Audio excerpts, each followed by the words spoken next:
Hi friends, this is Muthukumar working as assistant professor in mechatronics department at KSR College of Technology. Today we will see short notes about industrial application. First we will see introduction of the industrial application. Electrical energy is utilized in many forms, that is driving load by electric motor is one such application. Then next, electric drives are high efficiency because it is quick to start. Speed can be easily controlled. Then next, different motors have different characteristics. That is, depending upon load characteristics, the motor with suitable characteristics can be chosen for a particular application. Hence, electric drives are widely preferred over other types of mechanical drives. But while selecting a motor for a particular drive, many factors are required to be considered. All the desired properties are never available in one type of motor, but the motor which fulfills majority requirements should be selected. Advantages of electric drives: low maintenance cost, low power loss, easy and smooth speed control, simple construction, high efficiency, operating is clean, high quality for the finished product, and also it needs less space. Then finally, long life. Disadvantages of industrial application: it cannot be used at places where electric supply is not available, and also the electric drive system stops as soon as there is a failure of electric supply. Factors to be considered while selecting a drive: these factors can be divided into three types. First one, electrical aspect; second one, mechanical aspect; then finally economical aspect. In electrical aspect, we will see four aspects. That is, first one, nature of supply, speed control, power factor, and efficiency. Nature of supply is, first check supply available can be AC or DC. Then again, if AC supply, it can be single phase or three phase supply. In speed control, it must be possible to raise the speed below and above rated value.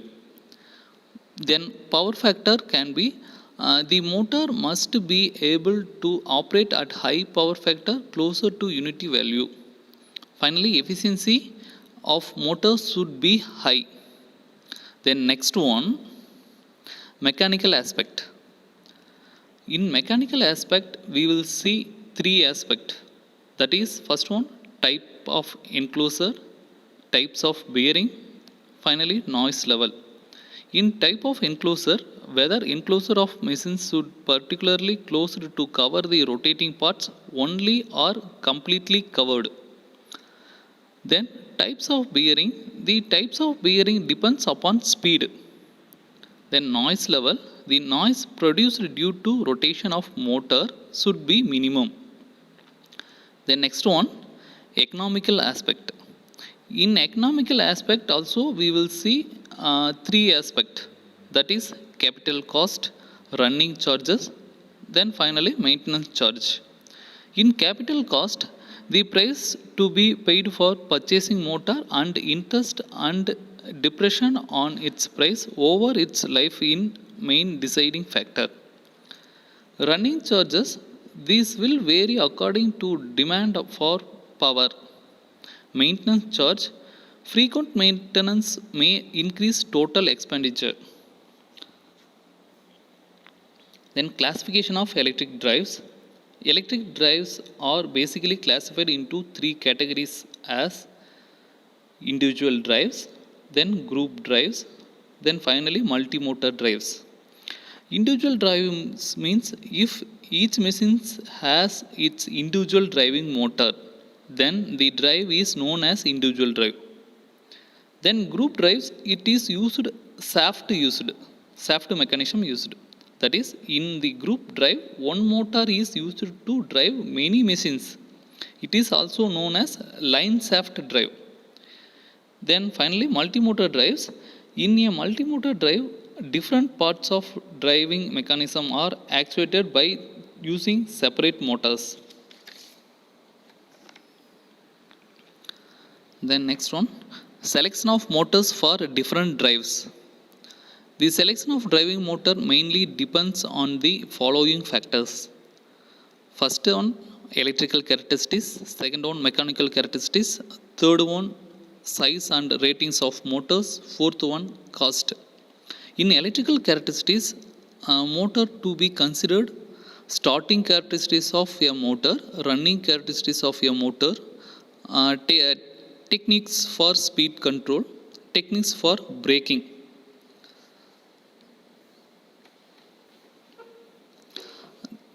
Then mechanical characteristics. Mechanical characteristics motor to be considered: types of enclosure, types of bearing, how transmission of power would take place, cooling types, acceptable level of noise. Then size and rating of motors depend on two parameters, that is types of load cycle. Then second one, overload capacity of a motor for an application. Then finally we will see cost.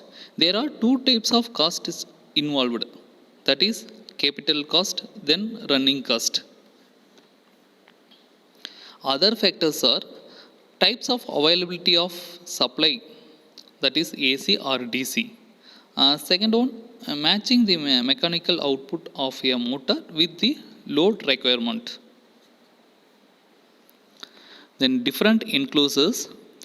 The type of enclosures for a motor is to be decided based on the application. Type of working the motor is supposed to perform and place where it is installed. Various types of commonly used enclosures are as follows: open type, protected type, drip proof type, splash proof type, totally enclosed, pipe ventilated, frame proof. Thank you.